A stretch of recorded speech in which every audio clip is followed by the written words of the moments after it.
Good morning, dear students. Welcome back to the class.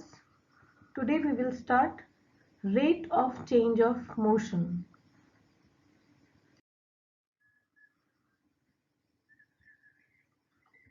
So these are the in-text questions of page 102 from your book, where the answers are given and explained to you. You can write them in your notebooks so that you can prepare them well. So the first one is difference between speed and velocity. So what was speed and what was velocity? Velocity refers to the displacement of a given object over a time interval. Velocity is actually calculated using displacement, and speed refers to the distance moved by an object over a time interval. So since displacement is involved, velocity has a specific direction. Speed does not have any specific direction. Velocity is calculated using displacement by time. Speed is calculated using distance by time. And then velocity can hold a negative value also, but speed cannot be negative. These things you have to remember. Then here are some of the questions. Under what conditions is the magnitude of average velocity of an object equal to the average speed?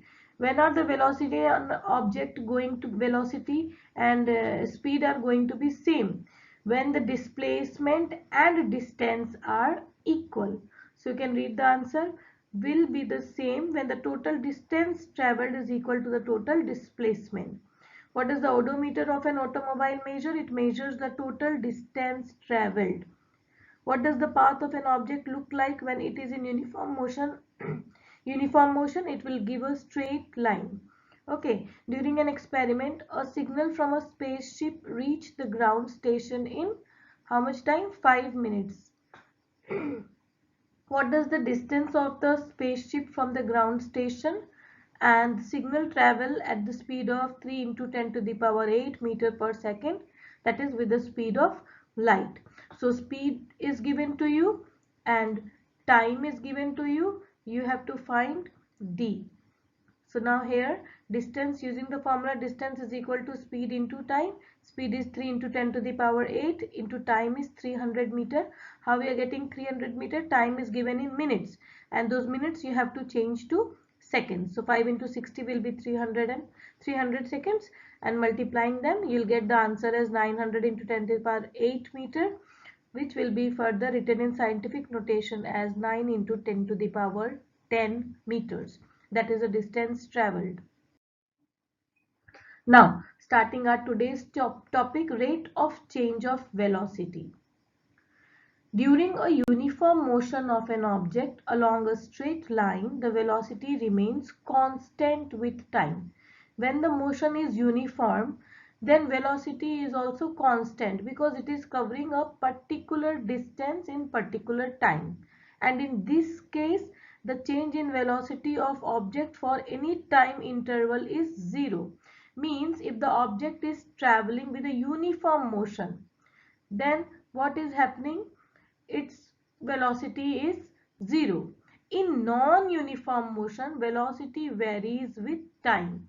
Now if the motion is happening non-uniform, something here decreasing, increasing, decreasing, increasing, now for this uniform motion the velocity is changing.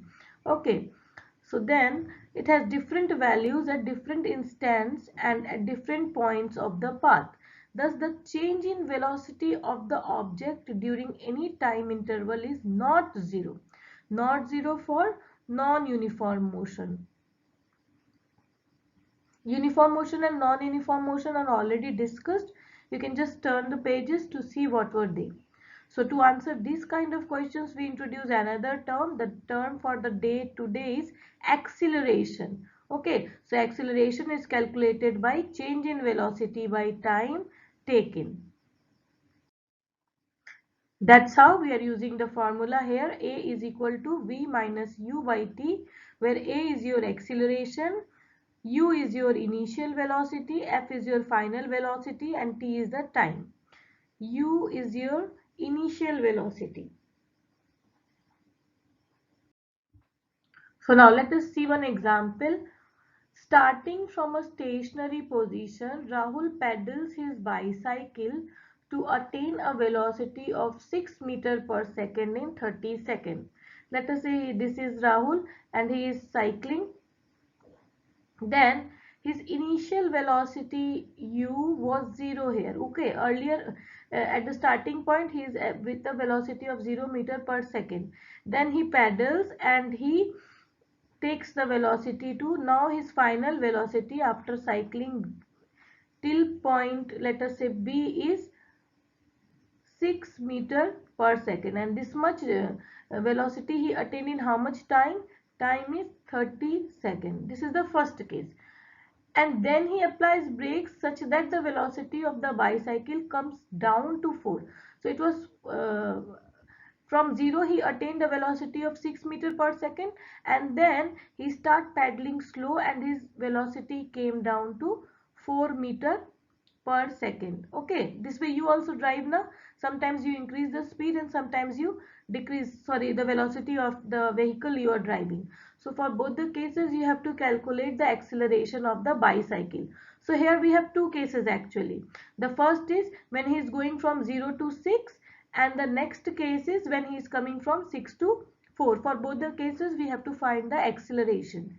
So considering the first case, initial velocity was 0 because he started na, so no velocity is given. So he started from 0 and then he attained a final velocity of 6 meter per second. For attaining a velocity of 6 meter per second, the time taken was 30 seconds. So the how to calculate the acceleration? Just now we have seen the formula.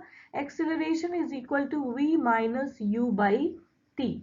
So acceleration is your final minus initial velocity, that is 6 minus 0 by 30, that is 6 by 30 is 1 by 5. So acceleration is 0.2 meter per second square. The unit of acceleration is meter per second square. Unit measuring unit, SI unit of velocity was meter per second, isn't it? And SI unit of acceleration is meter per second square. How we are getting? Look here. This is meter per second. The velocity, the unit of velocity is meter per second, and t is also second into second. That's how you are getting meter per 2 seconds are there now, so second square. Clear? Okay, now moving to the second case. Now second case, what is happening?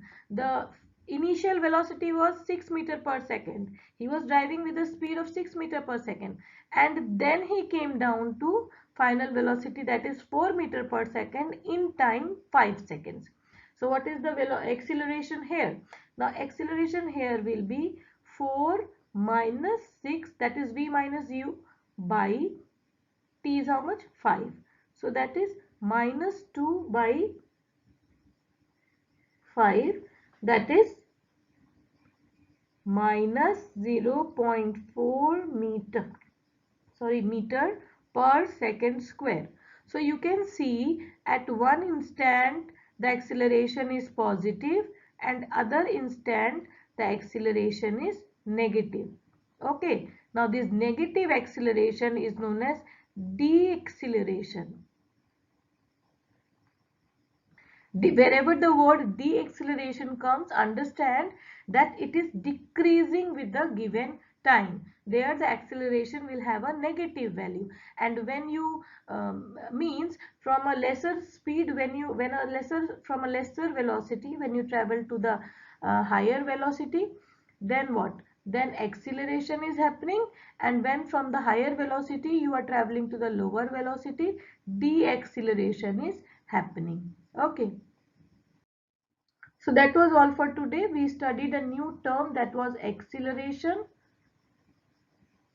Its unit was meter per second square. It was calculated with the formula v minus u by t,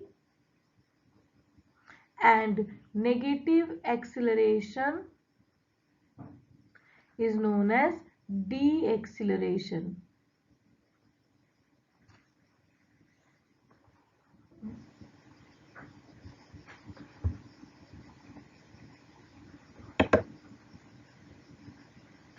Okay. So you have some questions here which you should do as your tutorial, the homework. The first question is, when will you say that a body is in uniform acceleration and non-uniform acceleration? Second one is, a bus decreases its speed from 80 km per hour to 60 km per hour in 5 seconds. Find the acceleration. Here you have to change the speed of kilometer per hour to meter per second. Third one is, a train starting from a railway station and moving with a uniform acceleration attains a speed of 40 km per hour in 10 minutes. Find its acceleration. Acceleration only you have to find. Again, take care that all your units should be changed. If it is speed, it should be changed to meter per second. If it is time, it should be changed to minutes. That was all for today, my dear students.